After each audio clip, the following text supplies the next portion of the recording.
Beat the heat and say that Whole Foods Market, ice cream, and frozen desserts are on sale for 50% off with Prime. That's 50% off brands like Jenny's, Good Pop, So Delicious, and more. Scoop some now, pack your freezer for later, and check out summertime sweets from the experts in the Whole Foods Market Bakery, like their sweet and fluffy angel food cake and limited time peach Marionberry pie. Summer is sweeter at Whole Foods Market. Shop in store and online now.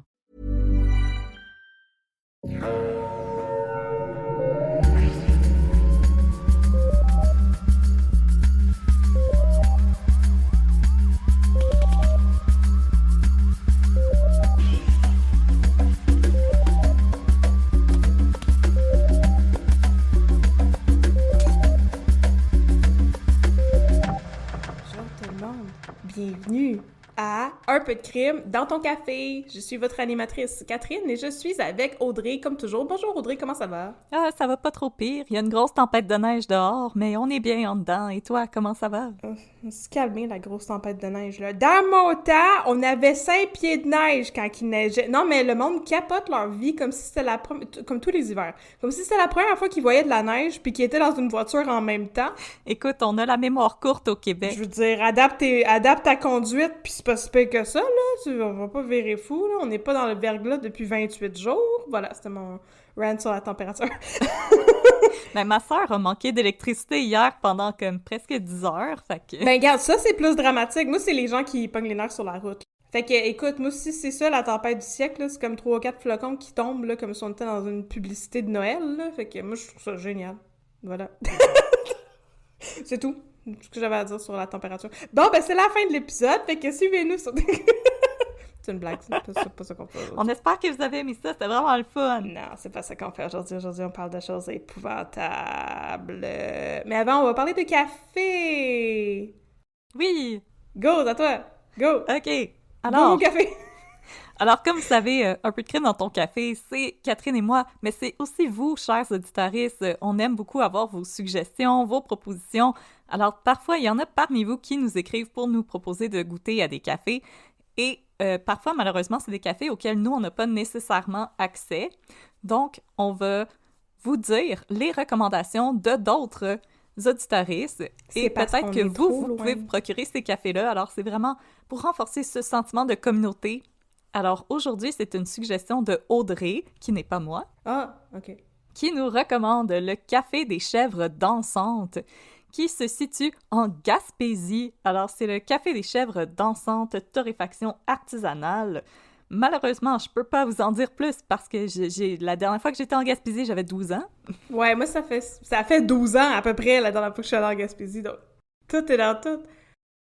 Elle n'avait que des bonnes choses à nous en dire. Alors, si vous êtes dans le bout de la Gaspésie, nous vous recommandons le Café des Chèvres Dansantes qui ont un très beau site Internet. Mm-hmm. Alors, rendez-vous Café des Chèvres Dansantes en Gaspésie pour découvrir un autre coin de pays et d'autres cafés qui sont disponibles au Québec pour vous remettre sur le piton avant d'écouter des histoires de crimes bien déprimantes. Yeah! Ben, c'est juste... Ouais, c'est pas pire. Ben, ton histoire est très déprimante, mais... Elle est pas si longue que ça. C'est le côté positif, comme ça va faire bien mal pas longtemps. C'est ça, on va arracher le plaster vite. Oui, c'est ça. On va t'arracher toutes les dents, mais après c'est fini. Écoute, après tu peux retourner chez vous manger du pudding. Oui. Parfait. Fait que de quoi qu'on parle aujourd'hui? Là, faut qu'on enfile toutes nos jokes maintenant, parce qu'après ça, on sera plus vraiment capable, malheureusement. Fait que là... Parce qu'après, ça va être vraiment déprimant. Alors, aujourd'hui, je vais vous parler de Jocelyn Hott, le tireur d'élite de la GRC. Là, je vais vous faire des avertissements tout de suite. Ça va être un cas... comme tu l'as mentionné, Catherine, dans un épisode précédent, on a pas mal déjà fait les cas plus divertissants. On est rendu au cas un peu plus tragique et triste et violent. Alors, je voulais tout de suite vous mettre en garde que c'est un cas qui va parler de violences faites aux femmes, de violences conjugales, de féminicide, de problèmes de santé mentale et de slut-shaming, parce que le début des années 2000, c'était toujours pas le meilleur temps pour être une femme. On pense qu'on arrive dans une époque un peu plus cool, mais non, pas pantoute. Et je tiens à vous rappeler que si vous avez besoin De ressources, il y a le site sosviolenceconjugale.ca. Leur numéro de téléphone, c'est le 1-800-363-90-10. Leurs services sont offerts 24 heures sur 24, 7 jours sur 7. Alors, si vous ou une personne de votre entourage a présentement besoin d'aide avec une situation de violence conjugale, n'hésitez pas à faire appel au service de, je répète, sosviolenceconjugale.ca. Vous n'êtes pas seul et on vous aime beaucoup, donc n'hésitez pas à aller chercher ces ressources. Alors, mes sources pour aujourd'hui, un épisode de Un tueur si proche qui est passé à Canal D. Ah, ça c'est bon, ça, un tueur si proche. Mais je tiens à dire, par exemple, le étrange choix de mise en scène, parce que quand l'épisode commence, on voit la personne qui joue le rôle de Jocelyn Hott et la personne qui joue le rôle de Lucie se déshabiller lentement en avant du gars qui joue Jocelyn Hott. OK. Ensuite, on a Christiane Desjardins et André Cédillo qui avaient suivi l'affaire pour la presse. Oh, on aime ça, la presse. Et un chapitre dans le livre Les grands procès de Daniel Proulx, notre cher ami Daniel Proulx. Mais c'est dommage le fun! Tant mieux. Bon, bonjour, Daniel. Il est toujours la bienvenue parmi nous, ce cher Daniel Proulx. Oui, il sait pas, mais il l'est. Peut-être ses oreilles cils. Ah, puis aussi, je voulais juste mentionner qu'aujourd'hui, il va y avoir des commentaires sur les forces de l'ordre, la police. Sachez qu'on parle de cet individu en particulier. Les débats sur la police, c'est compliqué et on va essayer de pas trop rentrer là-dedans. On va faire ça quand on va parler de Freddy Villanueva. Faire des débats sur la police. OK, non. On fera pas ça. On fera pas ça tout de suite non plus, c'est trop déprimant. Alors, Catherine, si tu es prête, je vais mettre un peu de crime dans ton café. Oui, je suis prête. Avec l'histoire de Jocelyn Hott, tireur d'élite. Le soir du 23 juin 2001, Pierre Mainville se rend avec un ami, David Savard, chez son cousin à Laval pour y célébrer la Saint-Jean-Baptiste. C'est là qu'il va faire la rencontre de Lucie Gélina, une amie et voisine de son cousin. Lucie, elle agit d'une manière un peu étrange, nerveuse. Chaque fois qu'elle passe devant la fenêtre du salon, elle va se mettre à quatre pattes, comme si elle cherchait à se cacher. Pour expliquer ses agissements, Lucie dit à Pierre que son ex-conjoint est tireur d'élite pour la GRC et qu'il pouvait facilement abattre quelqu'un à travers une fenêtre. Mais c'est donc bien inquiétant, ça, comme début de conversation avec quelqu'un. En passant, fais attention aux fenêtres. Ouais, c'est ça. En passant, faut se promener à quatre pattes dans le salon parce qu'il y a peut-être mon ancien chum fou avec un gun qui nous regarde dehors. Fait que si tu vois une petite lumière rouge, c'est pas pour jouer avec mon chat. Oh! Oh non! Caramel! Mais justement, Pierre Mainville, il trouve ça exagéré, même drôle à la limite. Je le cite, « Je me disais qu'un policier, ça tire pas sur du bon monde. » Sur du bon monde non plus. Sur du beau monde non plus. Non, juste sur du mondelette. Non, c'est une blague. Quelques heures plus tard, Pierre serait atteint d'une balle à l'omoplate droite qui le laisserait paraplégique. Ben voyons donc! Son assaillant, l'ex de Lucie Gélina, Jocelyn Hott, tireur d'élite pour la GRC. Ben voyons donc! On est plongé en plein dedans le bain. Et le bain est bouillant. Et ça va pas aller mieux. Je m'excuse. Oh non! Alors, petit retour dans le temps. Jocelyn Hott et Lucie Gélina se sont rencontrés dans un bar de Saint-Hyacinthe à l'été 1995. Hott est nouvellement divorcé après avoir passé 22 ans et eu 3 enfants avec Louise, son premier amour qu'il avait commencé à fréquenter alors qu'il n'avait que 13 ans. Le couple n'a pas encore 18 ans quand ils mettent au monde son premier enfant. Pour sa part, Lucie est également séparée et mère de 3 enfants qui sont âgés entre 8 et 14 ans. Ils ont tous les deux un passé trouble, marqué par la tragédie. À l'âge de 11 ans, Jocelyn perd sa sœur aînée qui décède des suites d'un cancer. Incapable de faire son deuil, Jocelyn va faire un séjour de 2 mois en psychiatrie à l'hôpital Sainte-Justine. À sa sortie, il est envoyé à un centre pour jeunes garçons en difficulté où il va demeurer jusqu'à l'âge de 13 ans. Quant à elle, Lucie Gélina a été adoptée à l'âge de 3 mois. À l'âge de 9 ans, son père adoptif, Émile Gélina, est abattu de 3 coups de feu par un voisin. Lorsqu'elle atteint l'adolescence, Lucie va tenter de reprendre contact avec sa mère biologique, mais l'entreprise va s'avérer un échec. Sa mère biologique n'est tout simplement pas intéressée à la revoir, elle et son frère. Oh non! Mon pauvre Lucie. Quand elle rencontre Jocelyn Hutt, Lucie Gélina travaille comme préposée aux bénéficiaires. Jocelyn Hutt, lui, a toujours rêvé de travailler pour un corps de police. Plus précisément, il voulait travailler pour la GRC. Il va passer haut la main l'exigeante batterie de tests physiques et psychologiques requises pour entrer à la GRC et, à l'âge de 25 ans, va se voir attribuer les fonctions de gendarme spécial. Nice! Qu'est-ce que ça fait, un gendarme spécial? C'est comme dans la chanson de Radio Radio. C'est ça que j'allais On dire. est des enfants spéciaux. Mais lui, c'était un gendarme spécial. On est des gendarmes spécial. OK, mais encore, ça fait quoi pour vrai, un gendarme spécial? Ça doit être l'élite ou quelque chose comme ça. OK. Pendant 3 ans, il va être affecté à monter la garde sur la colline parlementaire à Ottawa. C'est pour ça qu'il est spécial. Pas n'importe qui peut faire ça. Non, hein? Mais remarque que dans ce temps-là, il n'y avait pas de camion dans les rues à Ottawa.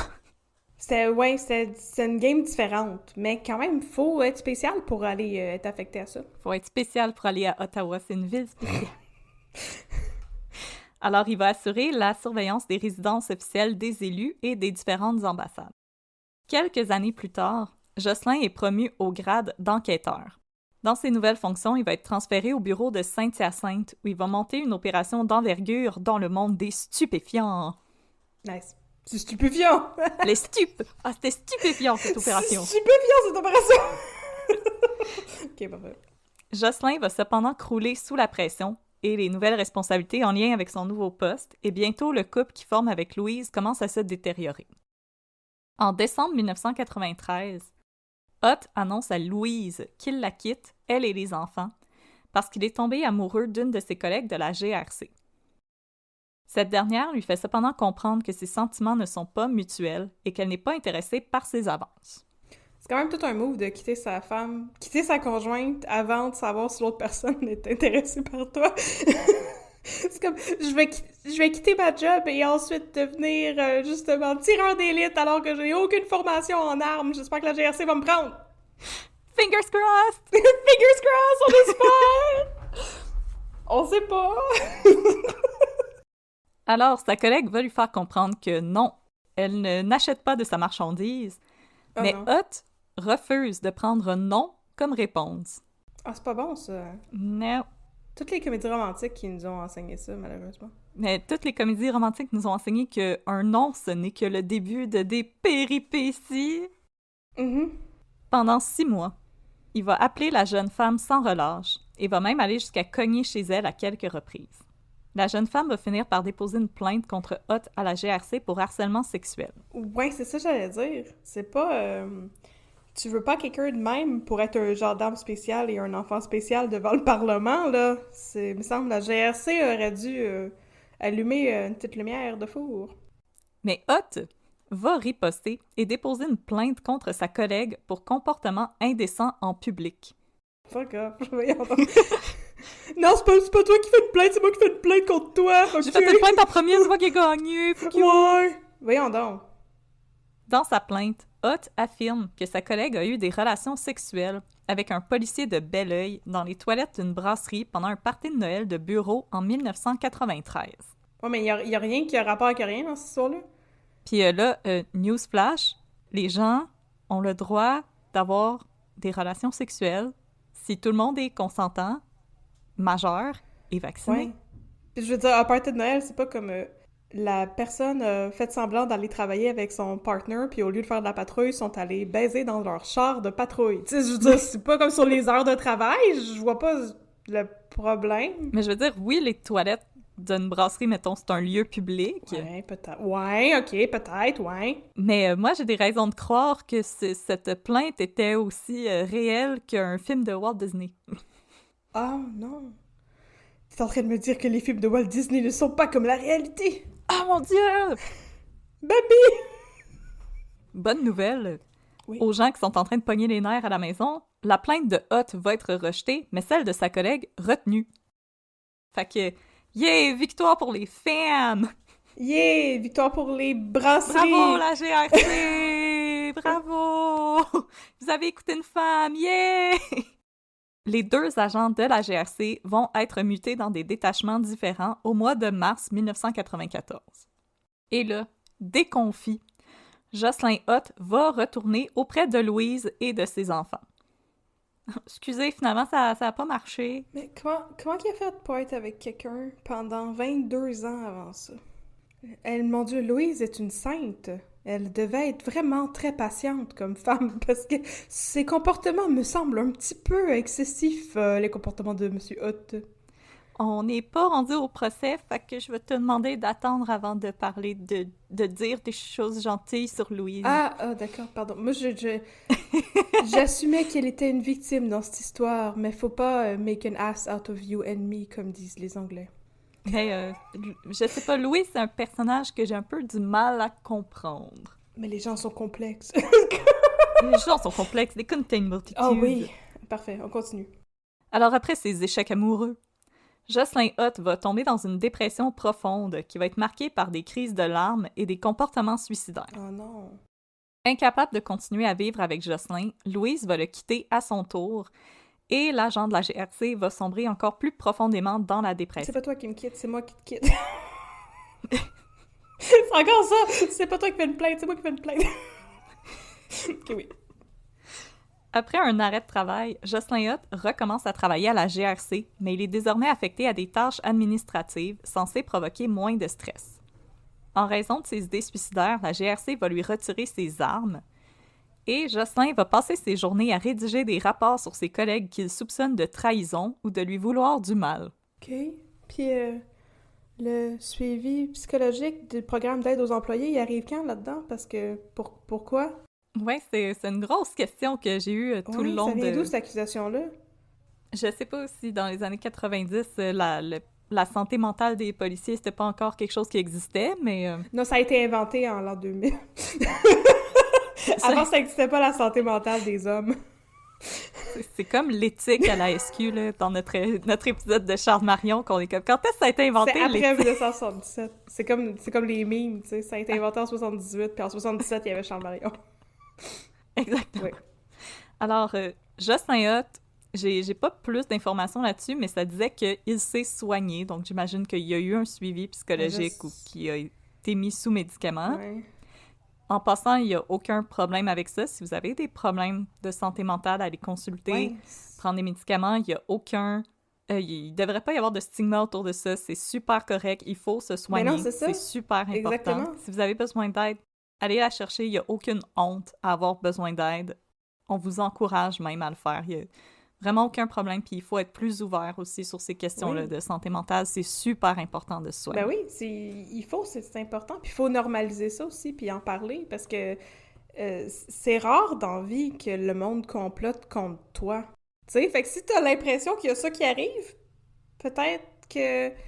T'aimerais peut-être aller en jaser avec quelqu'un. Oui, pour voir si tes craintes C'est sont super fondées. correct. Mettons, une personne extérieure va être en mesure de te dire ça.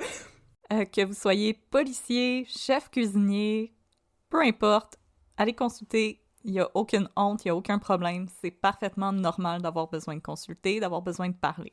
Moi, je pense que le staff de salade du Boston Pizza, ils volent tout mon fromage. Je suis pas capable de faire mes pizzas comme du monde, c'est tout de leur faute. Non, Benoît. Non, Benoît. Va consulter. Alors, en 1995, la GRC va juger que Jocelyn Hutt est apte à reprendre ses fonctions. Et c'est également à cette époque que Jocelyn Hutt va faire la connaissance de Lucie Gélina. Mais la lune de miel va être de courte durée. À une de ses collègues et amies, Lucie va se confier souvent. Elle dit que Hutt est jaloux, contrôlant et possessif, qu'il exige de voir les appels qu'elle reçoit sur sa pagette, que Jocelyn Hutt la questionne sur ses allées et venues ainsi que sur ses fréquentations. Lucie se sent anxieuse et à de nombreuses reprises, elle et Jocelyn vont mettre un terme à leur relation pour finalement la reprendre quelques jours plus tard. Après quelques tentatives de cohabitation échouées, Jocelyn finit par se louer un appartement situé à quelques kilomètres de celui de Lucie, à Sainte-Dorothée.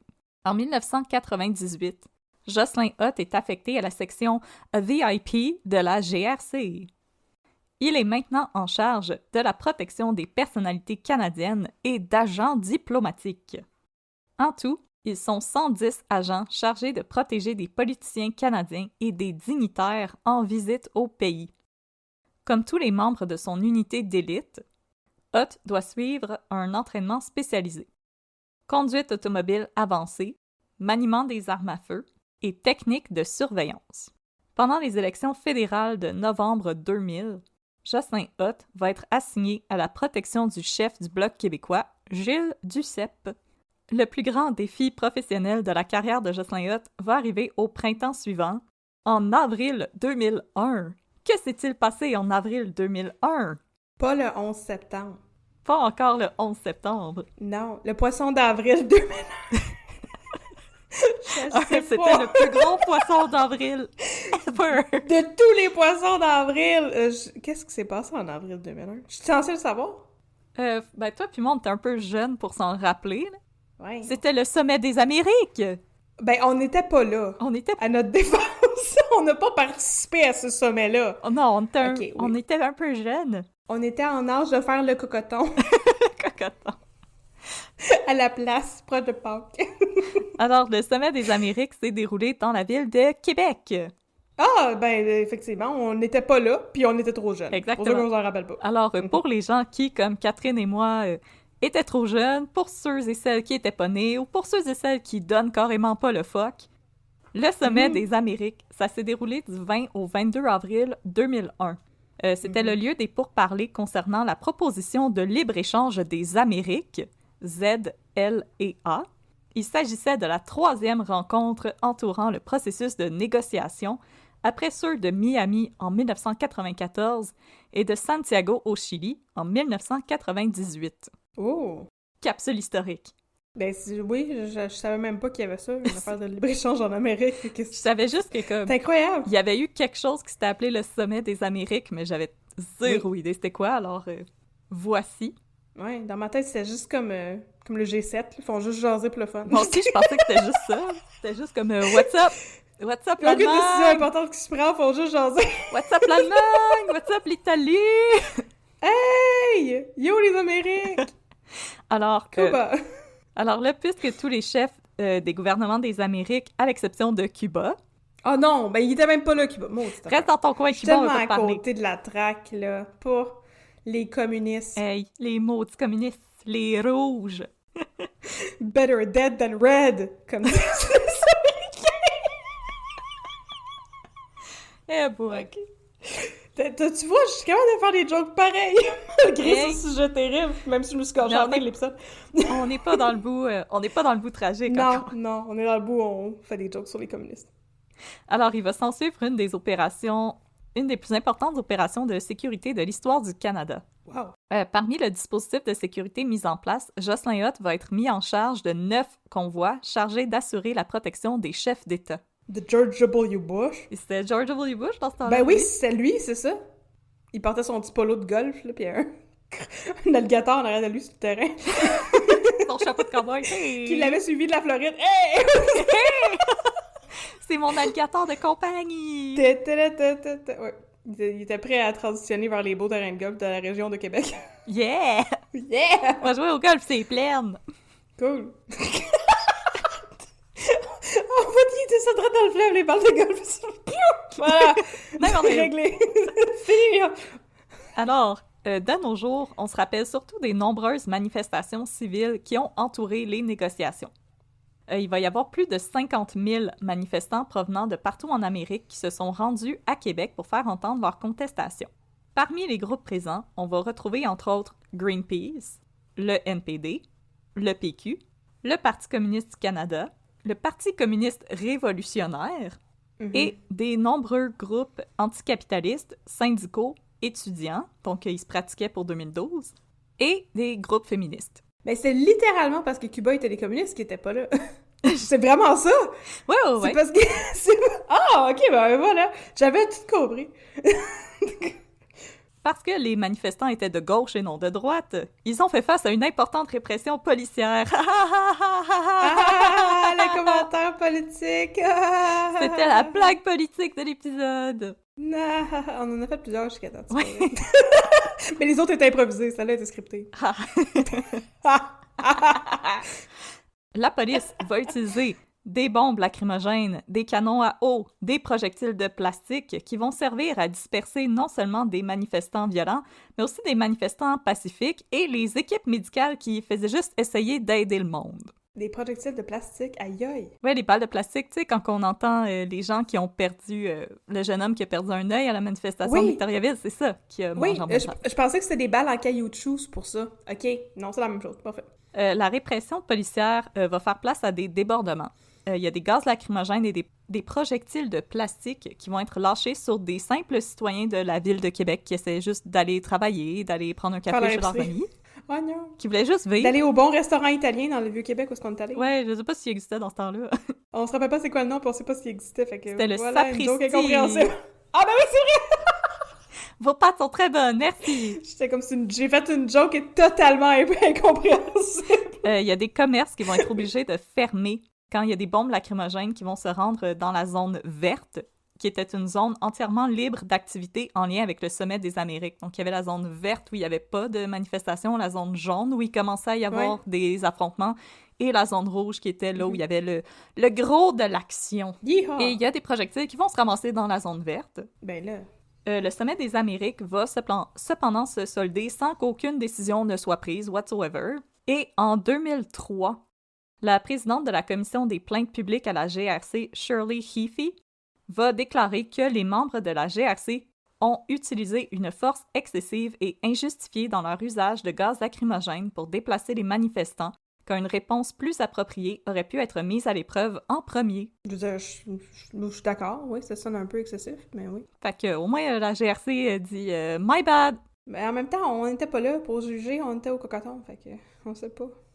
On était en train de chiller chez nous. S'il y a des gens qui étaient au sommet des Amériques et qui ont vu ça de près, écrivez-nous, unpeudecrime@gmail.com. On est curieuse. À son retour du sommet des Amériques, Jocelyn Hutt est épuisé et il va recommencer à montrer des signes de dépression. Oh non! Pendant les 3 jours où les événements se sont déroulés, Hutt pouvait parfois travailler près de 20 heures d'affilée et il va recevoir à 2 reprises des bombes lacrymogènes. Ouch! Mais pour son travail, comme un sapin de Noël, Jocelyn Hutt va être décoré. Oui! Mais son entourage va remarquer, contrairement à la GRC, que Hutt, il a de l'air à nouveau déprimé. Et le 30 mai 2001, Jocelyn Hutt va à nouveau rompre les choses avec Lucie, prétextant avoir rencontré une autre femme. Cette rupture va prendre la jeune femme par surprise.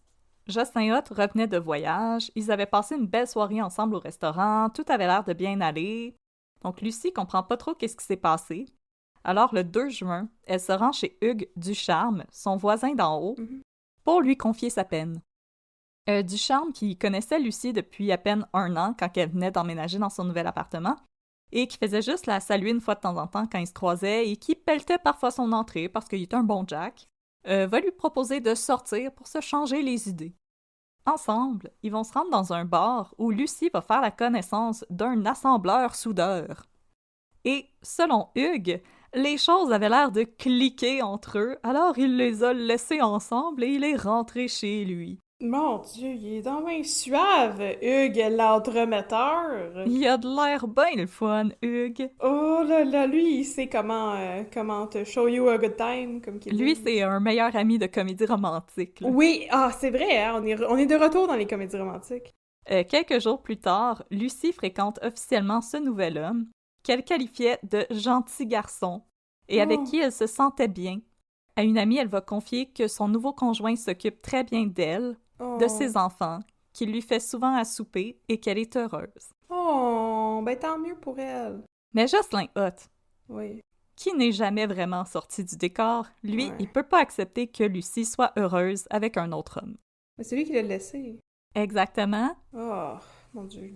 Il va essayer de reprendre les choses avec Lucie, mais elle refuse. Dans le fond, Lucie va se mettre à éviter d'aller à son appartement autant que possible parce qu'à plusieurs reprises, elle va surprendre Jocelyn en train de les épier par la fenêtre. Mon Dieu! Ah, ça c'est une de mes peurs, là. Je suis tellement contente que moi, mes fenêtres soient pas au niveau de la rue. Ça me fait tellement peur, l'idée de voir comme quelqu'un en train de me regarder. Ah! Et parfois, elle va aussi repérer son camion stationné près de chez elle, avec Jocelyn installé derrière le volant, qui l'observe. Oh, ça c'est effrayant, ça. Jocelyn Hutt est désespéré. Il va essayer d'amadouer Lucie en l'invitant au casino, en lui offrant 10 000 et un lave-vaisselle si elle accepte de reprendre les choses avec lui. OK, Ce qui est un peu bizarre. On dirait le Grand Prix à The Price is Right, là, que c'est ça. 10 000 et un lave-vaisselle! Pour 10 000 un voyage au casino, un lave-vaisselle! Oui, c'est ça! Et vous remportez ce lave-vaisselle! Ta-da-ta! Voilà. Bon, À ses collègues, Lucie se plaint que Jocelyn ne la laisse pas tranquille et qu'elle se sent toujours épiée. Par ailleurs, les collègues de Lucie vont parfois eux-mêmes voir Jocelyn stationné à proximité du centre où Lucie travaille comme préposée aux bénéficiaires. Mon Dieu, c'est bien inquiétant, ça. De son côté, Jocelyn aussi va se plaindre de Lucie à ses collègues. Il leur dit que c'est une maudite nymphomane qui arrête pas de le harceler, qu'il a rencontré une nouvelle femme et qu'il ne veut plus rien savoir de elle. OK. J'ai l'impression que la vérité est comme de l'autre bord. Je trouve ça alarmant comme propos à tenir à tes collègues. Je sais pas, me semble que c'est le genre de choses qui... Tu vas avoir les ressources humaines, là, pour en parler après, quand t'entends un Oui, affaire. je sais pas, me semble que moi aussi, mon collègue me dit ça out of the blue. Je prends mon sandwich puis je vais manger ailleurs. Oui, c'est ça. Le 17 juin 2001, Jocelyn finit par passer un coup de fil à Lucie où il lui rappelle les circonstances dans lesquelles son père adoptif est décédé. Il semble sous-entendre que si elle refuse de retourner avec lui, qu'elle allait connaître le même sort. Ah, c'est pas chill, ça. Et je vous rappelle, on l'a dit au début de l'épisode, le père adoptif de Lucie Ouais. a été abattu par un voisin. Ouais, c'est pas chill, ça, des menaces. Paniquée, Lucie va se laisser convaincre par Hugues et ses collègues d'appeler la police pour porter plainte pour les menaces que Hott venait de lui faire. Alors Lucie va téléphoner au 911 pour porter plainte contre son ex-conjoint. Des agents du service de police de Laval sont dépêchés chez Lucie pour prendre sa déposition. Elle va leur expliquer que Jocelyn est agent de la GRC, qu'il a accès à des armes, qu'il est émotionnellement instable et qu'il l'a menacé au téléphone. Au terme de sa déposition, Lucie va cependant décider de ne pas porter plainte contre Hott. En tout, les policiers sont demeurés une demi-heure auprès de Lucie Gélina à hocher la tête, à faire des puis rien d'autre pantoute. Ah. Quand ils rapportent à la centrale, les agents déclarent l'appel non fondé et manipulé. À ce jour, on n'a aucune idée de ce que les agents voulaient dire par manipuler. Est-ce qu'ils pensaient que Lucie essayait de les manipuler? Est-ce qu'ils pensaient que Jocelyn avait manipulé Lucie? On ne sait pas. Il y a des journalistes qui ont essayé de se pencher là-dessus, ils n'ont jamais obtenu de réponse. Les agents du service de police de Laval ne vont rédiger aucun rapport, ne vont pas contacter la GRC, vont s'asseoir sur leurs mains et siffler. Puis là, une chose à savoir, c'est que les policiers de Laval, à l'époque, ils avaient le droit de porter plainte à la place de Lucie. Donc, ils pouvaient porter plainte au nom de la population contre Hott, comme quoi il était un danger. Puis, il faut se rappeler que c'est quand on porte plainte que la police a le droit d'agir. Ouais, c'est ça. Sinon, malheureusement, il n'y a rien qui peut se faire, mais ici, on ne fait pas de victim blaming. Lucie avait peur. On peut comprendre ça. Oui, oui. Le 23 juin, Lucie elle va se rendre chez son voisin, Hugues Ducharme, pour passer la soirée en sa compagnie. Éventuellement, ils vont décider de se rendre dans un bar de Montréal pour y fêter la Saint-Jean-Baptiste. Se joindront à eux le cousin de Hugues, Pierre Mainville, et un ami de celui-ci, David Savard. Une chose dont Lucie se doute, mais que les trois jeunes hommes ignorent, c'est que de l'autre côté de la rue, Jocelyn Hott les épie de son camion, stationné à proximité. Enragé à l'idée que Lucie ait du plaisir avec des hommes, Jocelyn met la pédale au plancher et se rend à son bureau de la GRC situé dans le quartier Saint-Henri à Montréal. Ah, non! Une fois arrivé, il récupère son arme de service, soit un pistolet semi-automatique de calibre 9 mm, en plus de 2 chargeurs qui contiennent chacun 8 balles.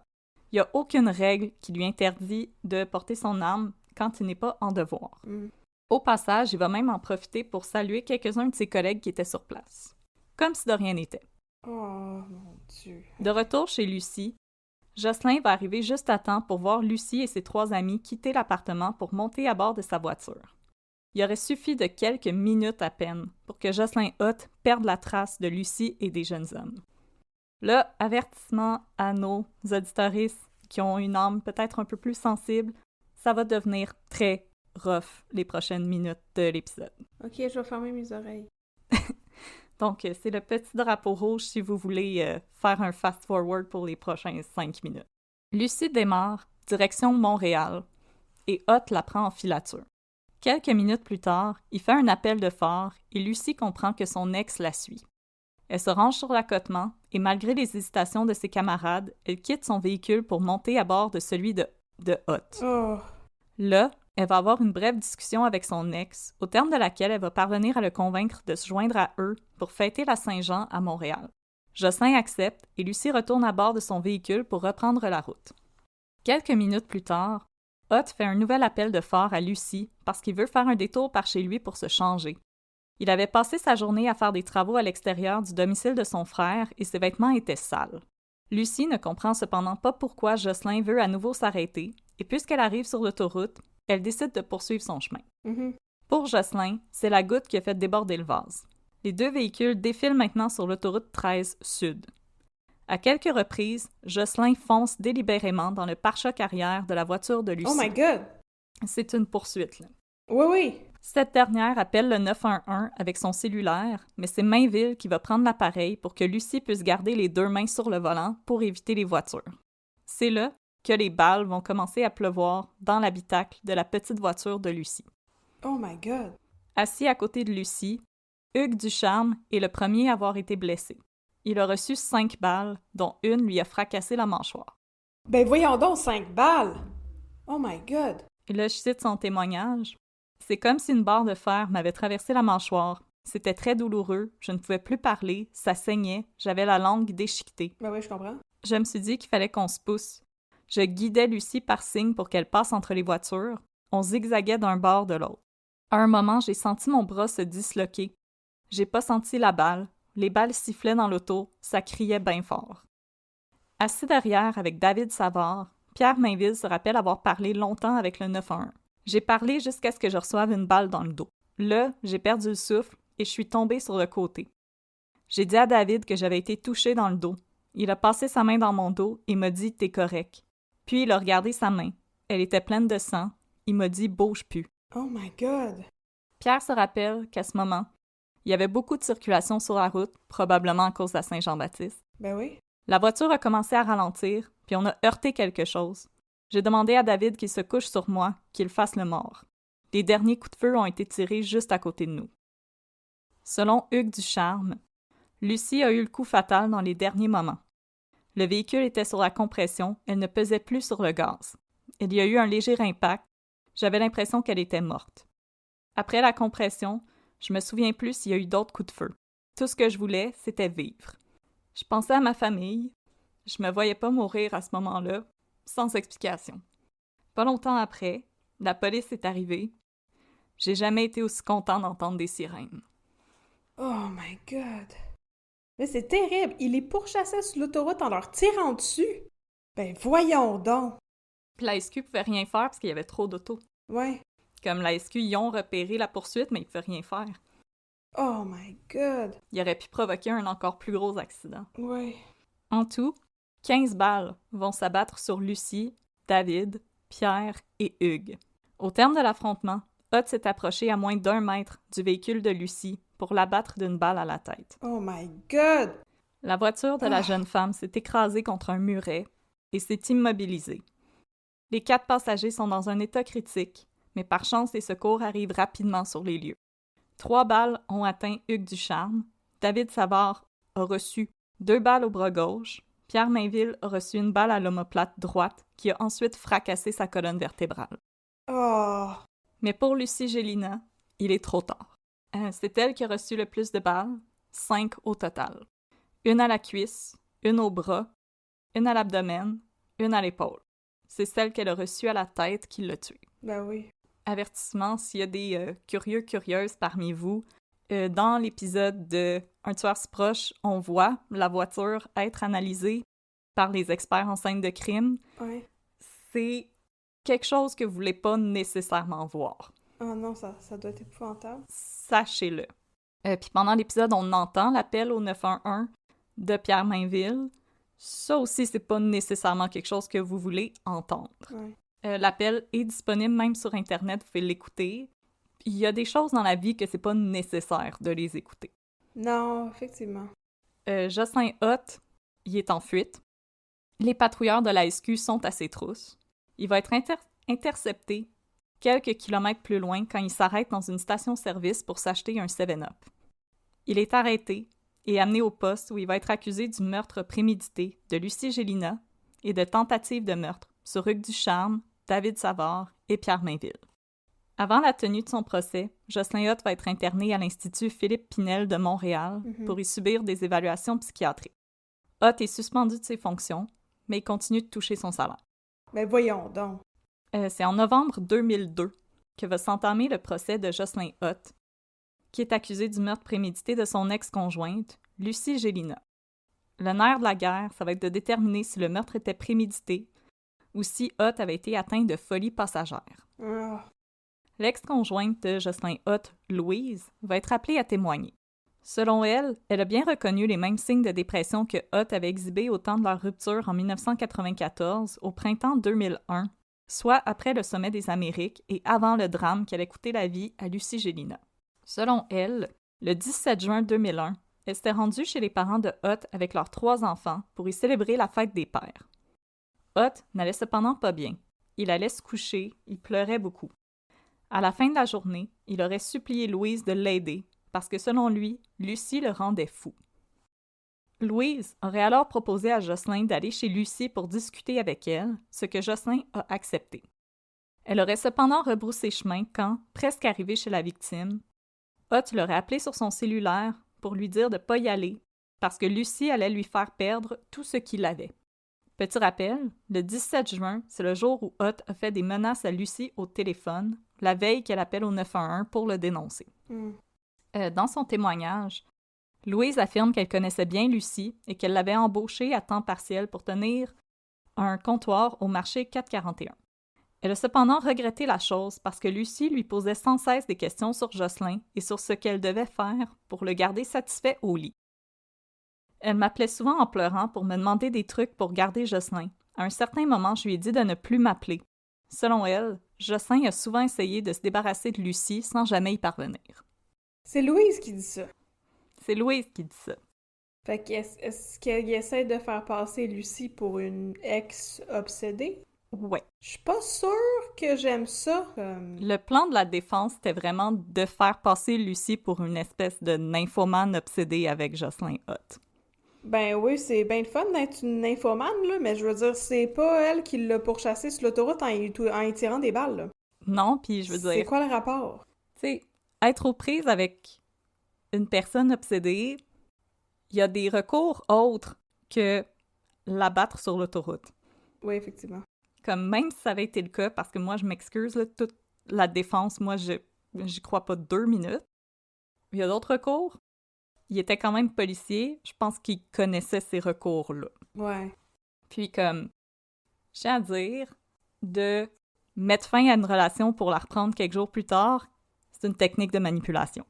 La violence conjugale a plusieurs fois. Ouais, effectivement. La défense va aussi faire témoigner la mère de Jocelyn Hott, qui va raconter comment son fils a fait sa première dépression à l'âge de 11 ans, quand sa sœur aînée est décédée des suites d'un cancer. Elle va ensuite décrire Lucie comme une femme à problème qui aurait fait du chantage au suicide chaque fois que Jocelyn Hott la laissait. À son avis, Lucie l'accaparait trop et elle le rendait malheureux. Elle ajoute cependant que selon elle, Lucie avait un pouvoir sexuel sur Jocelyn. Ça m'a vraiment fait pogner les nerfs, ce témoignage-là. Tellement inutile, on s'en fout tellement. Effectivement. Un pouvoir sexuel, si bon. Pouvoir sexuel. Ouais, parce que le monde, ils ont absolument aucun libre arbitre dans la vie. Non, mais... Non, non. Parce que moi, la chose qui m'a comme frappée aussi, c'est que le procès de Cordelia Vio, le cas que j'avais fait pour le Podfest, oui, oui. Ça faisait partie des arguments que Cordelia Vio avait un pouvoir sexuel sur les hommes. Puis Cordelia Vio, c'est début du 20e siècle. Puis là, on est début du 21e siècle, puis on pense encore que c'est des arguments, ça. Mais c'est encore très populaire comme argument, on dirait, c'est ça? Comme, là, on peut-tu en revenir, là? La succube, etc. Les gens ont le droit d'être dans des relations très sexuelles, pas sexuelles. Ça n'a aucun rapport avec ce qui est arrivé, ça m'enrage. Mais non, parce que ça cautionne aucune violence, là, ça. C'est comme si... effectivement, ça fait juste perpétrer l'idée que mais nous, les femmes, on rend les hommes complètement fous et ensuite ils sont plus du tout responsables de leurs actions. Ce qui est pas vrai, pantoute. Non, absolument pas. Ah, non, j'aime pas ça.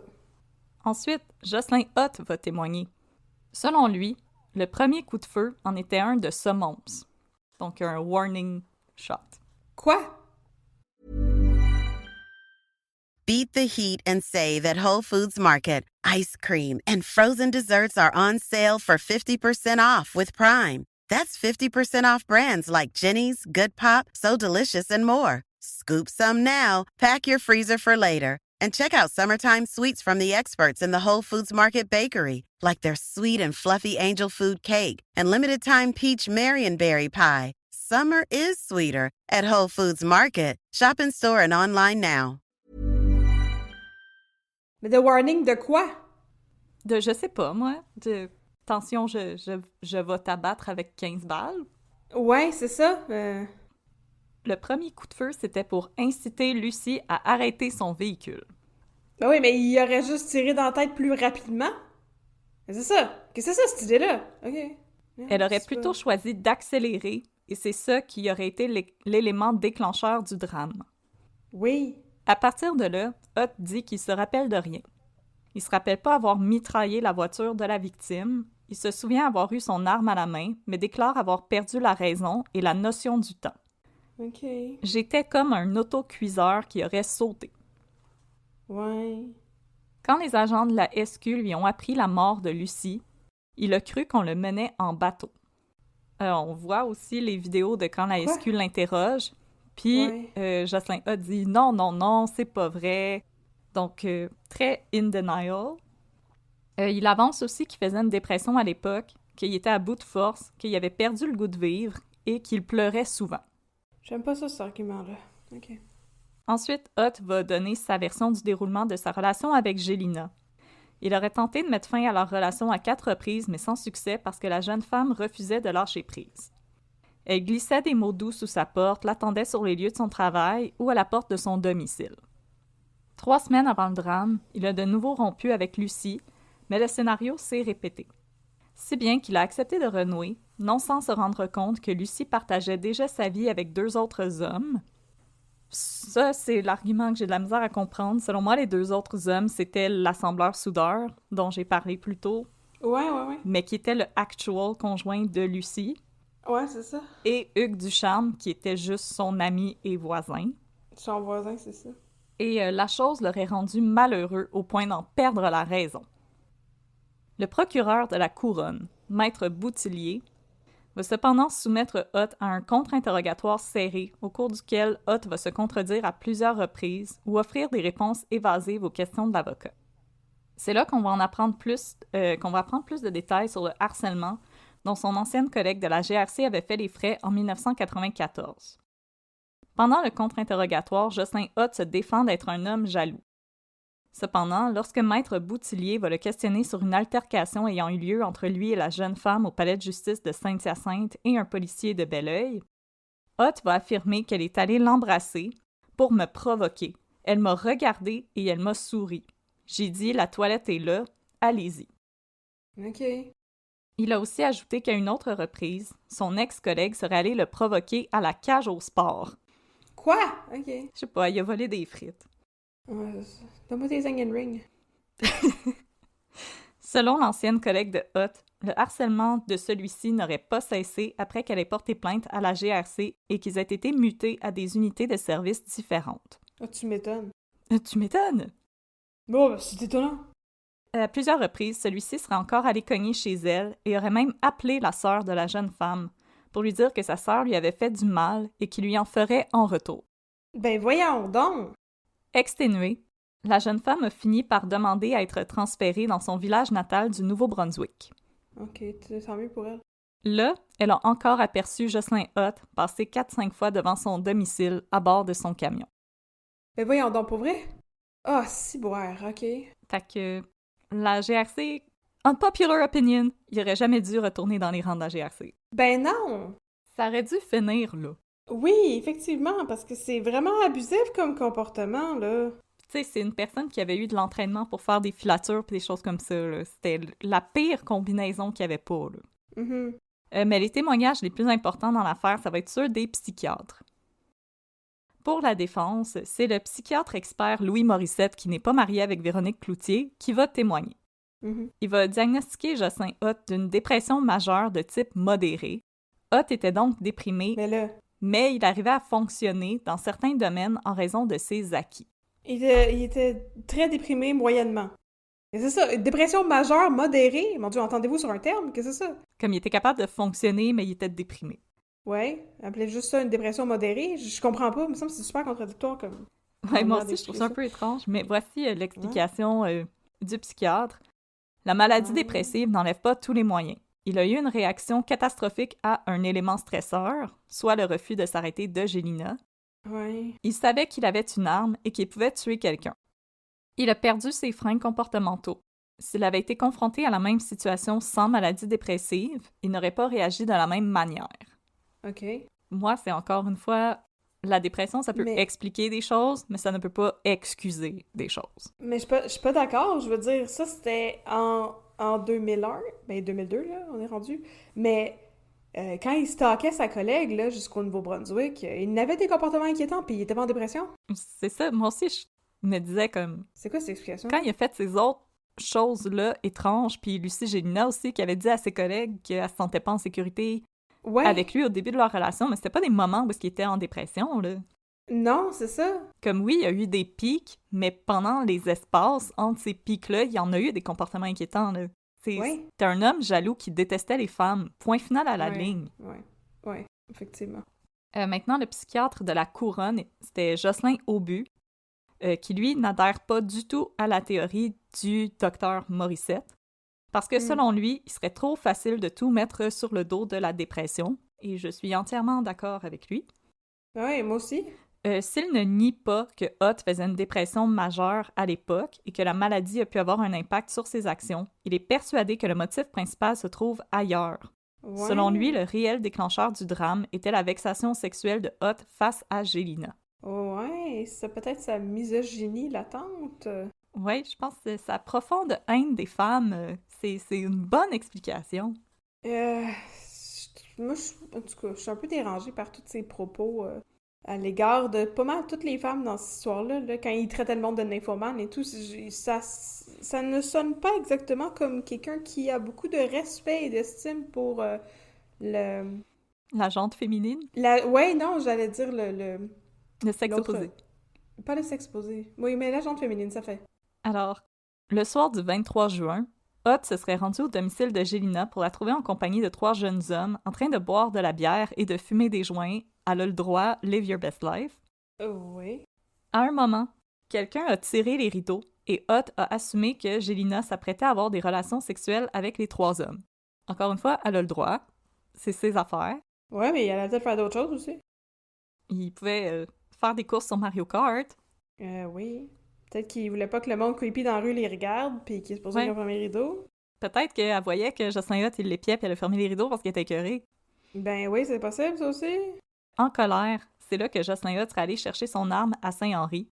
Et là, je cite M. Aubu, « Il a eu 50 minutes pour faire un autre choix. Il savait ce qu'il faisait, donc il était conscient de ce qu'il faisait. » Selon lui, la théorie du docteur Morissette équivaudrait à dire que le crime s'est décidé sur un dixaine et ça tient pas la route. Oui, mais c'est ça que j'allais dire, OK. Lors des plaidoyers, Maître Boutillier déclare que les faits parlent d'eux-mêmes et la preuve ne laisse aucune place au doute raisonnable. Hott a harcelé Lucie Gélina pendant les semaines qui ont précédé le drame et lui a fait des menaces à peine voilées en lui disant 6 jours avant la date fatidique qu'il avait laissé sa dernière chance et qu'elle finirait comme son père. C'est une chronique d'une mort annoncée, a dit Maître Boutillier. Involontaire, il est allé chercher son arme, un trajet de 50 minutes. Le crime n'a pas duré 3 secondes. Ouais. Il a duré 6 minutes et 10 secondes sur une dizaine de kilomètres au cours d'une chasse à l'homme. Ben c'est ça, effectivement. Je veux dire, quelque chose d'impulsif, ça aurait été, il a déjà son gun, elle ferme les rideaux, il tire à l'aveuglette dans l'appartement parce qu'il pète une coche. Pas... je veux dire, il y avait effectivement énormément de temps pour réfléchir à ce qu'il faisait, là. C'est ça. Moi, c'est vraiment le trajet pour aller chercher le fusil, l'avoir suivi. Puis quand il dit « Oh non, le premier coup, c'est un avertissement. OK, puis les 14 autres, c'était quoi? » Ouais, c'est ça. Mais pourquoi même tu tirais un coup d'avertissement, je veux dire? Il était censé suivre pour aller à un party de la Saint-Jean. Il n'y a pas question d'avoir une arme là-dedans, pantoute, là. Comment que les autres étaient censés comprendre ce qu'il essayait de signaler? Ça n'a pas de sens. Puis je veux dire, il savait où est-ce qu'il s'en allait. Là. Il aurait pu juste aller se changer puis aller les rejoindre plus tard. Les deux avaient des cellulaires. Je sais que dans le temps, pas tout le monde avait des cellulaires, mais eux, il y en avait, là. Je suis pas d'accord. Pas d'accord. Boutillier a dit Oh. Le crime n'a pas duré 3 secondes. Il a duré 6 minutes 10 secondes sur une dizaine de kilomètres au cours d'une chasse à l'homme. Il a tiré 15 balles. Ça n'y est pas venu comme ça parce qu'elle ne voulait pas se ranger sur l'accotement. Il l'a tué parce qu'il était incapable de supporter qu'elle voie d'autres hommes. Ça prend plus qu'une dépression pour arriver au meurtre. Ça prend des traits de personnalité. Ah, oui, Puis là, oui. moi, je suis comme gros applaudissements à Maître Boutillier. Oui, Wilfrid, de son prénom. Au terme des procédures, le juge Gomery, c'était le juge Gomery qui présidait cette affaire. Ah! De la commission Gomery, plus tard? Exactement. Ah, intéressant. Le juge Gomery va refuser que certaines preuves soient présentées au jury, composé de 7 femmes et 5 hommes. Entre autres, le juge Gomery s'interroge sur l'intégrité du témoignage des 2 policiers de Laval qui se sont rendus chez Gélina le soir du 18 juin 2001. Ah, ouais. Ceux du témoignage manipulé, là? Ouais, Ah, ouais, c'est deux agents super Oui. professionnels. Devant le tribunal, les agents Roofer et Sirois ont raconté que le soir où ils ont rencontré Lucie Gélina, elle voulait juste avoir des informations et elle n'était pas prête à porter plainte. Elle voulait pas nuire au travail de Hutt. Selon les agents, Gélina était calme, un petit peu inquiète, mais rien pour s'inquiéter. Mais 6 jours après avoir pris connaissance du drame, il y a un rapport qui est arrivé sur le bureau de leur commandant sur l'appel de Lucie Gélina. Étrangement, puisque les témoignages des agents contredisaient l'appel paniqué de Gélina au 911, le juge a choisi d'écarter la preuve. Le témoignage de l'ancienne collègue de Jocelyn Hutt va aussi être écarté, donc la femme qui avait harcelé en 1994, parce que le juge craignait que Hutt ne soit jugé pour ses actions passées et non pour le crime qu'il a commis. Ouais, mais je trouve que c'est important que ça soit mentionné. Mais moi aussi, je trouve que c'est comme les graines qui nous ont menés à cet événement-là. Là. Je veux dire, c'est les signes avant-coureurs, selon moi. Là. On appelle ça un contexte. Voilà. Ouais. Alors, il y a 3 verdicts possibles.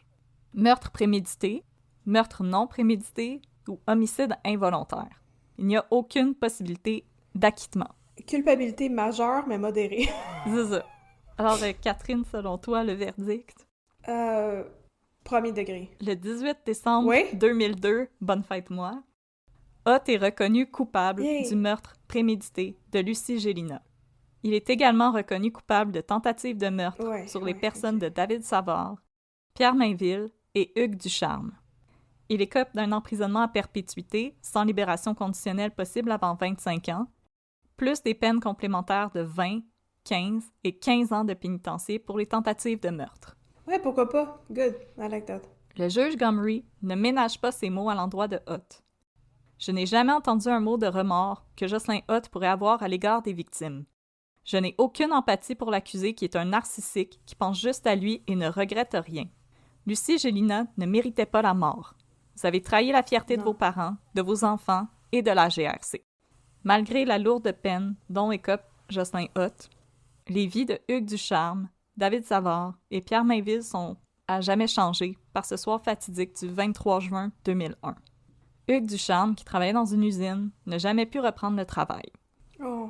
Outre les séquelles psychologiques, il a perdu une bonne partie de l'usage de son bras et de sa main gauche, en plus d'avoir subi de nombreuses opérations pour reconstruire sa mâchoire. Sa mémoire à court terme est également affectée. David Savard, électromécanicien, a perdu la mobilité de son bras gauche et souffre d'un important syndrome de stress post-traumatique. Ben oui, je comprends. Ça doit être difficile après ça de rouler sur la 13 aussi. Exactement. Il n'a également jamais repris le travail. Pierre Mainville, qui travaillait comme technicien d'essai dans une compagnie de développement, n'a jamais pu retourner au travail. Il est paralysé de la poitrine aux pieds et souffre de spasmes graves, en plus d'avoir des plaques de métal qui soutiennent sa colonne vertébrale. Oh, c'est bon. Les 3 hommes vont intenter une action en dommages et intérêts contre la police de Laval, qui a eu un rôle important dans l'accident dont ils ont été victimes. Au terme de longues procédures judiciaires, la ville de Laval est condamnée par la Cour d'appel du Québec à verser plus de 800 000 $ à Pierre Mainville, 500 000 $ à Hugues Ducharme et 62 000 à David Savard. J'espérais que c'était pas 800 000 splittés en 3, là. Mais 62 000 c'est pas beaucoup, me semble. Ah là là là là là là. Mais David Savard, c'est celui qui s'en est le mieux tiré. Ah ouais, mais quant à moi, ça mériterait une meilleure... Mais je dis ça en pesant Ouais. mes mots, là. L'idéal, ça aurait été qu'il aille fêter la Saint-Jean avec Lucie Gélina puis que tout le monde soit correct. L'idéal, c'est pas de se faire pourchasser sur l'autoroute puis tirer plein de balles. Exactement. Ah ouais, 62 000, je suis pas d'accord avec ça. Oui. Les médias ont passé beaucoup de temps aussi à fustiger la police de Laval d'avoir absolument rien fait pour aider Lucie Gélina. Ouais. Puis je tiens à dire que dans un journal de Laval où j'ai trouvé le résultat de la poursuite de David, Hugues et Pierre contre la ville de Laval, ils se sont trompés dans le nom de Lucie. Ils l'appelaient Lucie Gingras. Puis ça m'a tellement fâché qu'une victime de violence conjugale, on dise son nom tout croche. Oh, oui. Ça m'a vraiment énervée. Oui. Puis, on est à la conclusion de mon épisode. Non, mais l'affaire du journal, là, on va écrire un article pour décrier que la police de notre ville a pas été capable de se badrer d'un cas de violence domestique, de violence conjugale comme du monde, mais nous autres, on n'est pas foutus d'écrire le nom de la victime comme faut. Exactement. Ben voyons donc! OK, oui. Pas bravo, là.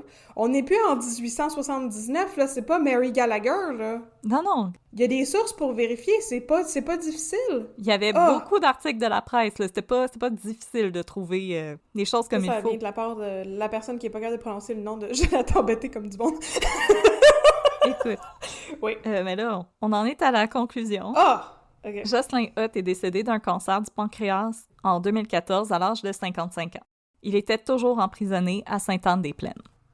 Mais là, c'est le silver lining de l'épisode. Je t'avais promis qu'il y allait avoir du positif à la fin de l'épisode et voici. Le silver lining, c'est qu'il est mort du cancer du pancréas? Non, il y a un silver lining. OK. J'étais comme, je sais pas, il me semble qu'il n'y a pas beaucoup de... Non, je suis pas en train de me réjouir de la mort de quelqu'un d'autre. Ça aurait pu être pire, Non, il y a quelque chose qui s'en vient, là. Il y a encore un paragraphe dans mon texte, là. Ah, d'accord.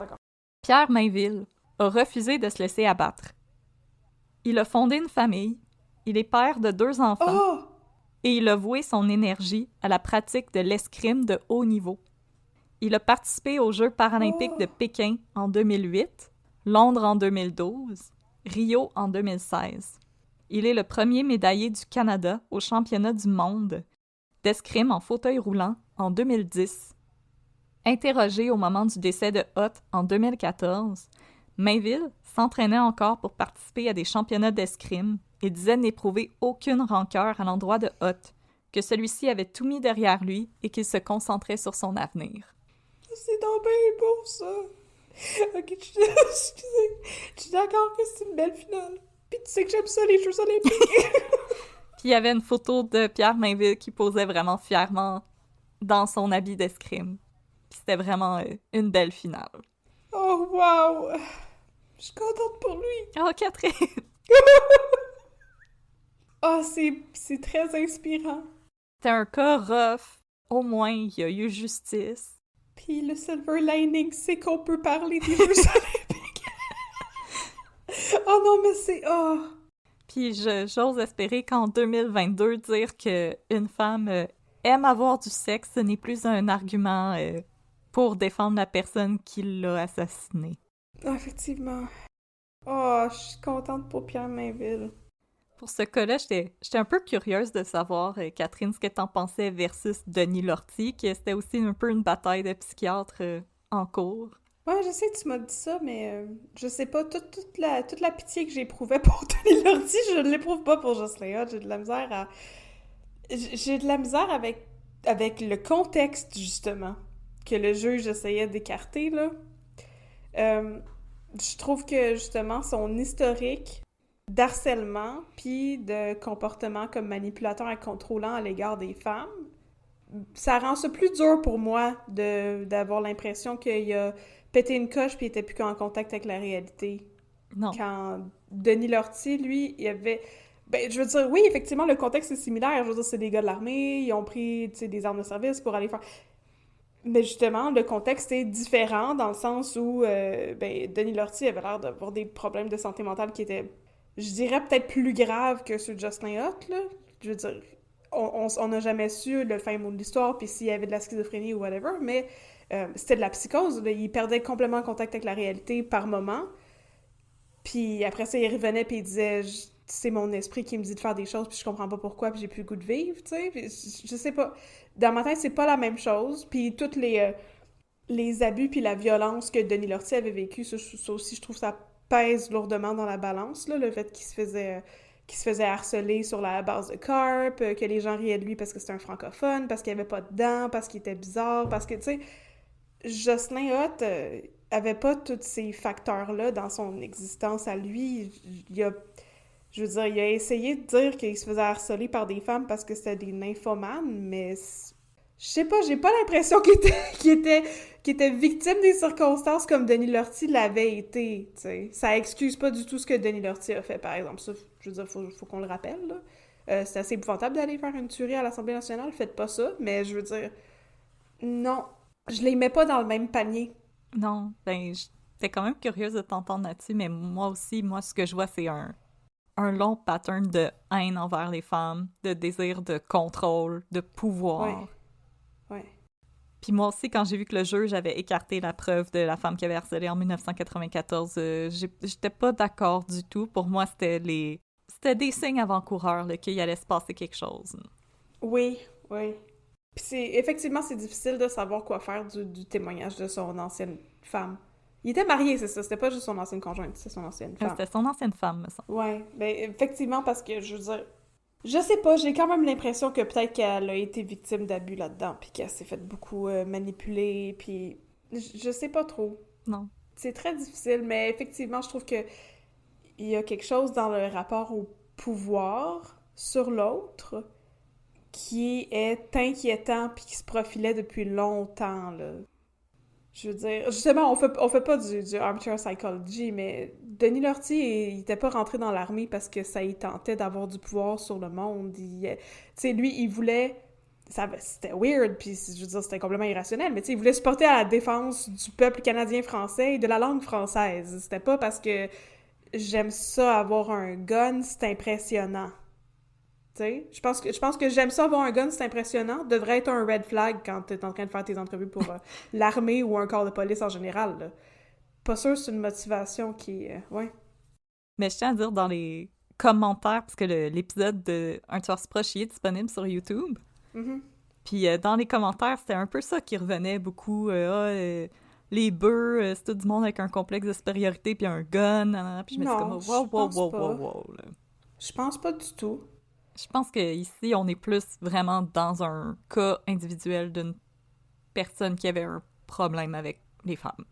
Oui, absolument. Je pense pas qu'il faut mettre tout le monde dans le même panier, justement. Moi, j'ai un peu de la misère avec... Non, en fait, je pense pas. Je sais qu'il y a des gens qui rentrent en police pour protéger la population. Oui, bien sûr. Il y a plein de monde qui vont aller faire ce métier-là par idéalisme, parce que c'est un métier qui se prête à ça. Tu vas pas décider de devenir dentiste pour changer le monde, tu sais. Mais je veux dire, si tu décides que... Non, mais tu sais... Changer le monde d'un sourire à la fois! Un sourire à la fois! Mais tu pourrais faire ça, ce serait magnifique! Tu redonnes le sourire aux gens! Effectivement, tu sais, aller dans... tu sais, devenir premier répondant, là, devenir ambulancier, ou devenir pompier, ou devenir policier, justement...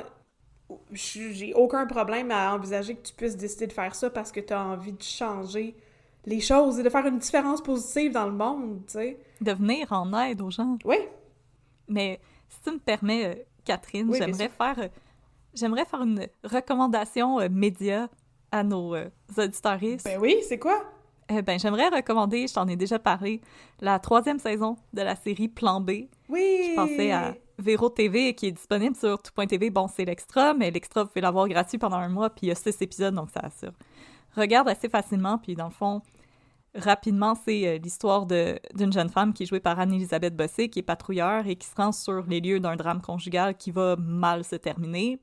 Et là, elle va faire appel à ce qu'on appelle l'agence Plan B pour retourner dans le temps puis essayer de prévenir le drame conjugal.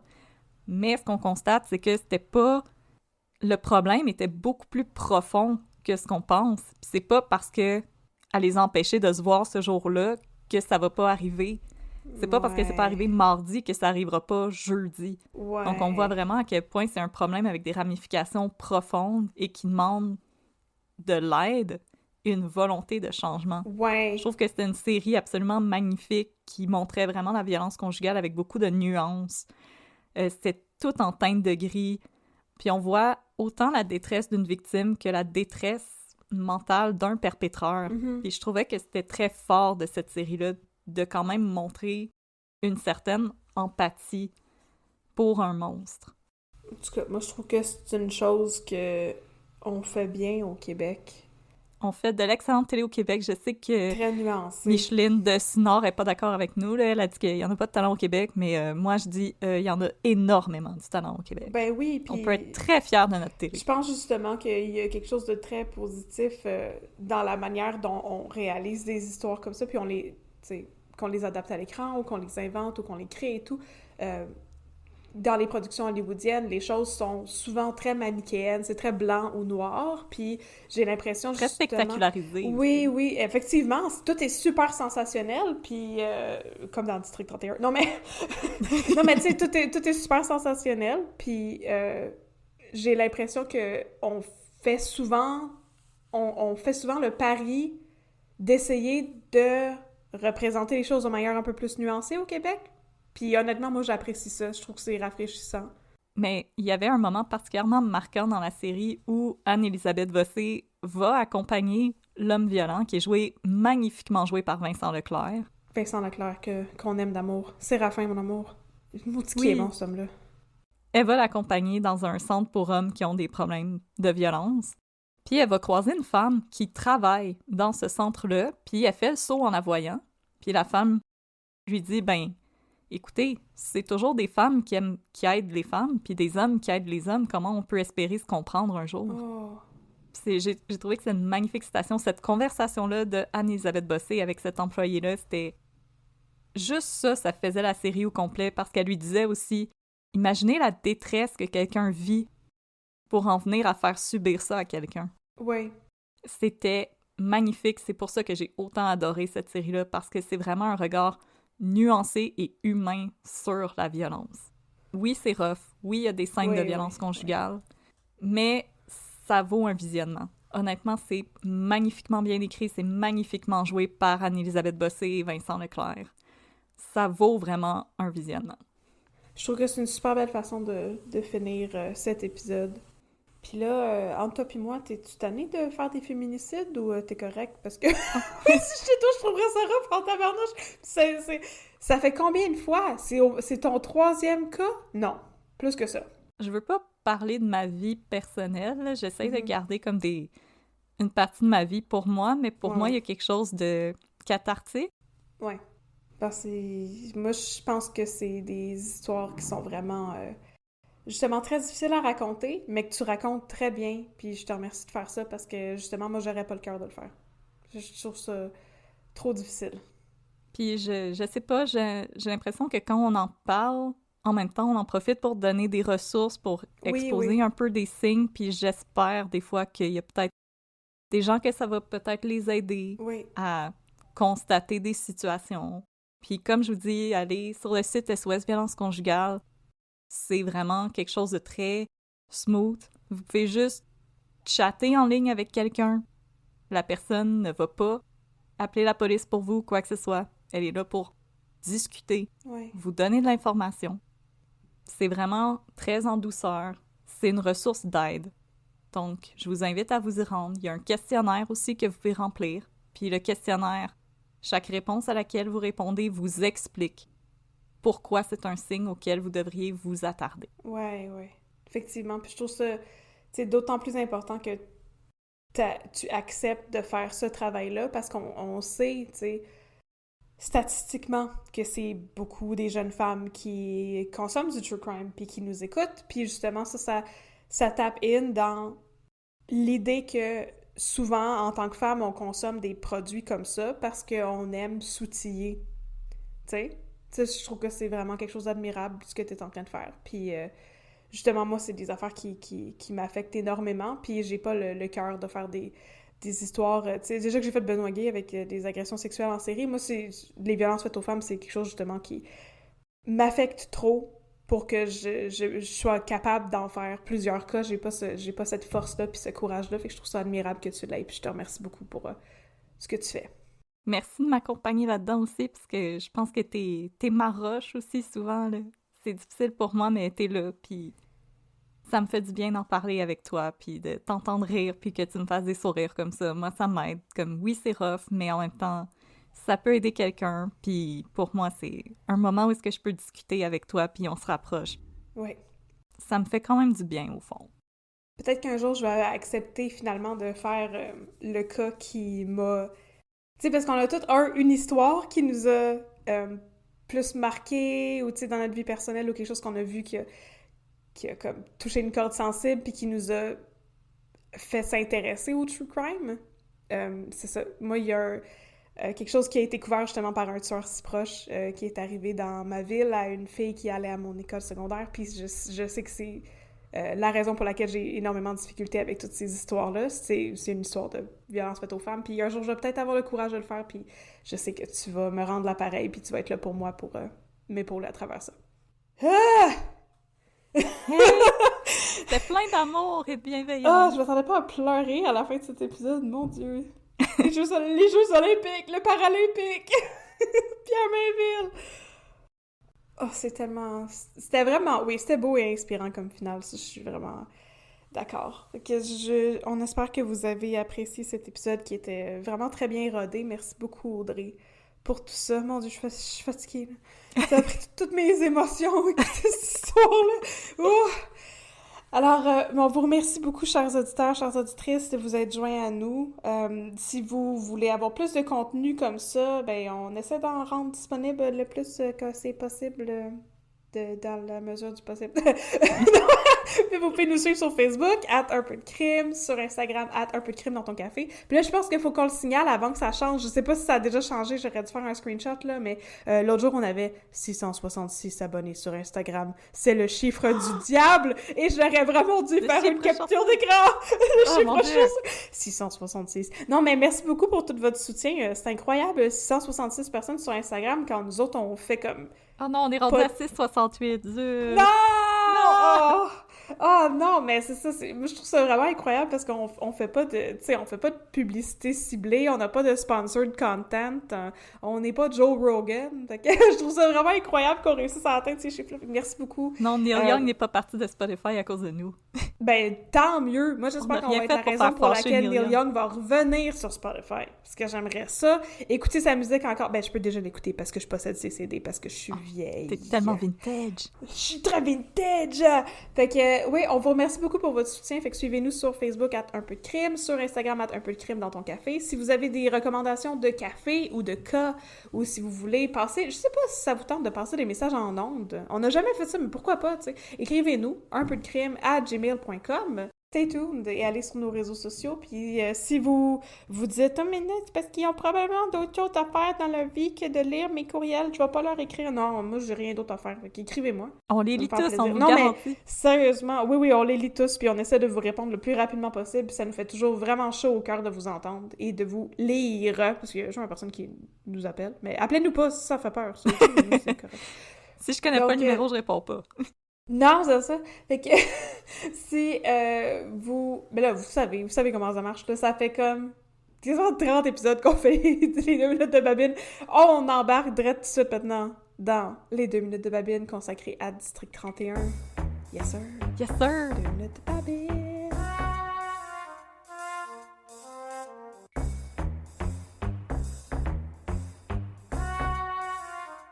OK, mon chum. Ouais, partner, c'est qui? Là, j'ai une histoire à te conter, là. OK, attends, je m'assois. T'as-tu ta tasse du SPGM? Ah, je l'ai pas. Non, elle est dans le... Oh, mais en plus, je l'ai pas, elle est dans ma cuisine! Elle est dans la vaisselle! Ah. Non! Parce que oui, maintenant, on a des tasses de arrête. SPGM. Merci, Mégane, on t'aime! Oui, Mégane nous a imprimé des tasses du SPGM. On en a maintenant pour accompagner. Yes, sir. On fait officiellement partie de la gang. J'ai une histoire à te Je conter. t'écoute. C'est l'histoire de Luc Dionne qui est pas capable d'inventer des noms pour des personnes jeunes. Tu m'étonnes. Fait que, il y a un jour une jeune détective, enquêtrice. On dit pas ça des détectives, je suis... Détective! Mais Ils se promènent avec leur loupe. De détective! détective! Ouais, ils ont dit ça parce qu'il est sergent détective. Ben, ok, donc une jeune détective enquêteuriste qui se présente au district 31. Elle s'appelle Morgane, parce qu'ils ont décidé que c'était comme un nom très commun pour notre Morgane, génération. ouais, j'en connais. J'en connais pas! En tout cas, non, ouais, j'ai la fée Morgane, là, mais ça, c'était le Moyen-Âge. Mais donc Morgane se présente au district 31 et Morgane se présente à sergent détective Isabelle Roy, Hélène Bourgeois-Leclerc, et lui dit je suis une enquêteur qui fait de la cyber-enquête et je viens du poste 8 et mon commandant, Yves Tremblay, a demandé à ce que je sois transférée ici pour faire de l'enquête sur une histoire de pédophilie sur le dark web. Parce que vous avez du meilleur Wi-Fi. Oui, c'est ça, vous avez du meilleur Wi-Fi, si la réception est meilleure dans le poste 31. Et là, Isabelle Roy dit, ben oui, bien sûr, c'est qui qu'on essaie de piéger, là? Fait que là, Morgane lui explique qu'elle est sur des forums de discussion du dark web à se faire passer pour une petite fille pour essayer de catfish des prédateurs sexuels. Comme, il me semble qu'il y a une émission aux États-Unis que c'était ça le principe, non? Ouais, c'était pas catfish, mais To Catch a Predator. Oui, To Catch a Predator, c'est ça. Fait que là, elle a fait un To Catch a Predator. Puis là, elle est en train de discuter avec un monsieur, là, qui, on va l'appeler Boom Boom 1, 2, 3, 4. Non, mais je me rappelle pas c'est quoi son nom. Fait que elle j'ai entré dans Boom Boom, c'est son grand retour. Oui, c'est son retour. Donc, elle discute avec Boom Boom 1, 2, 3, 4. Puis là, elle lui a dit qu'elle est une jeune fille de 14 ans. Puis là, tu sais... Elle aime bien ça, aller à l'école, puis mettre des petits élastiques dans ses cheveux. Non, mais je sais pas, tu sais, elle se fait passer pour une fille de 14 ans. Puis là, éventuellement, il lui dit, le gars, qu'il veut l'inviter chez eux pour, je sais pas quoi. Je pense que c'était genre regarder Game of Thrones, mais je suis pas sûre que tu montres ça à des enfants de 14 ans. Faire des courses sur Mario Kart. On va faire des courses sur Mario Kart ensemble. Fait que là, Morgane a dit à Isabelle Roy, super, à soi on va faire le Sting, tu sais, puis elle lui explique que Morgane, elle a une sœur qui a vraiment 14 ans, puis c'est elle qui est toujours comme le bait. Quand ils font des rencontres avec des pédophiles. Je sais pas c'est qui est-ce qui a cautionné ça, cette To Catch a Predator de fou, là. Fait que là, il envoie la petite fille, puis là, la police encercle la maison, puis comme dès que la petite fille rentre dans la maison, la police rentre dans le tas, puis arrête le gars, tu sais. Fait que là, la petite fille se présente à la porte, elle cogne à la porte, là, il y a un monsieur qui répond. C'est un monsieur... Non, c'est un monsieur, c'est ça, qui a l'air très quelconque, puis qui n'a pas une apparence de pédophile, parce que je sais pas trop de quoi ça a l'air un pédophile, mais c'est ça. Ça a l'air de bien des affaires, mais ça avait pas l'air de ça. Non, mais fait que là, il répond. Puis là, tu sais, comment c'est moi, je m'appelle Morgane. Je sais pas c'est quoi le faux nom qu'il donne. Je suis venue pour écouter Game of Thrones. Puis là, il est comme, je pense que tu t'es trompé d'adresse, tu sais. Puis il referme la porte. Oh non! Puis là, Morgane, elle s'en va vers Isabelle Roy, puis elle dit, on colle les gars pareil, on rentre, puis on arrête le monsieur.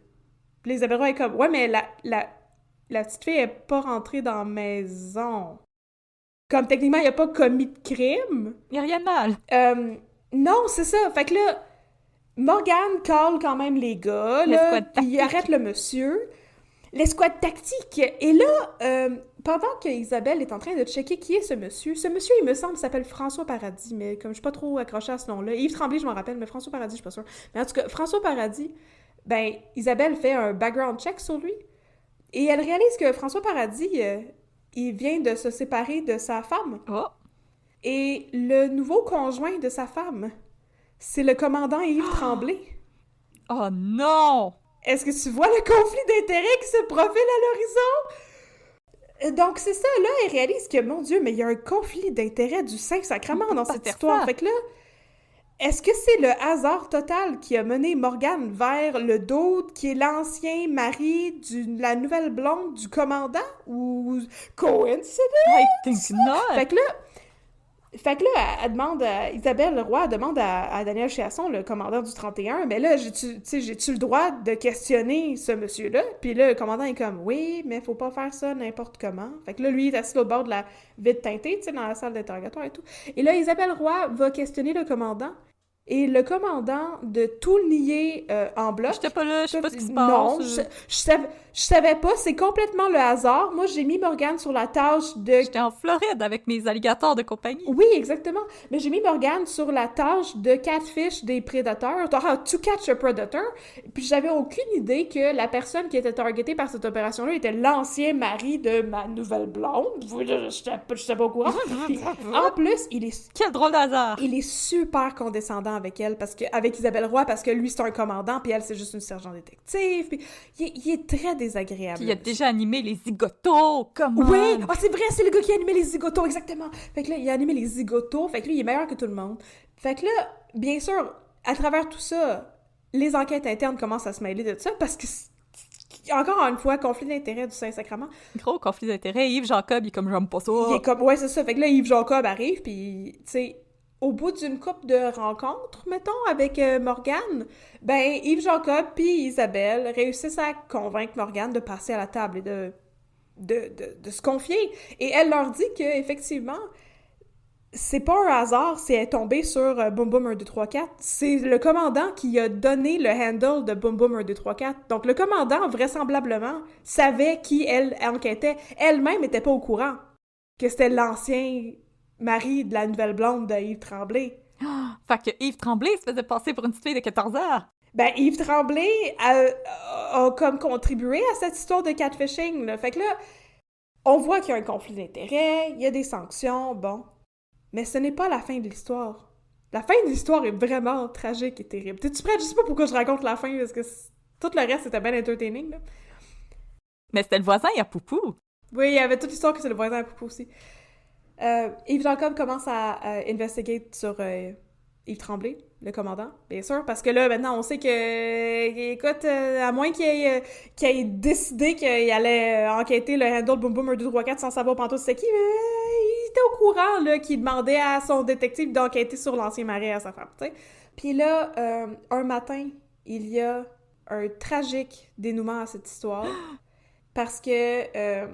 ben, à force d'interroger François Paradis, ils comprennent que c'est pas un pédophile, c'est un monsieur qui s'ennuie de ses filles qui ont comme 13-14 ans, qui veulent plus parler avec lui depuis qu'il est séparé de leur mère, parce que justement leur mère et le commandant Yves Tremblay, son nouveau conjoint, essaient de salir sa réputation. Puis là, il est plus capable de parler avec ses enfants, puis lui, il jase avec des petites filles en ligne parce que, ben, ça lui donne l'impression de comprendre c'est quoi la réalité des petites filles de 13 ans puis de pas perdre le contact avec ses propres filles. Ça reste weird. Ça reste très weird, mais il fait pas ça pour les abuser sexuellement. C'est pas ça du tout. T'sais. C'est dans des zones très grises d'éthique, là, mais c'est pas de la pédophilie. Fait que, bon, là, il a fini par confier tout ça, puis un matin, ben, la fille de François Paradis apprend que Yves Tremblay va probablement perdre sa job. Puis sa pension, puis tout, of course. À cause de cette histoire-là. Because he made his bed and now he will lie in it. Oui, parce que les enquêtes internes vont porter des accusations contre lui. Il va sûrement perdre sa job.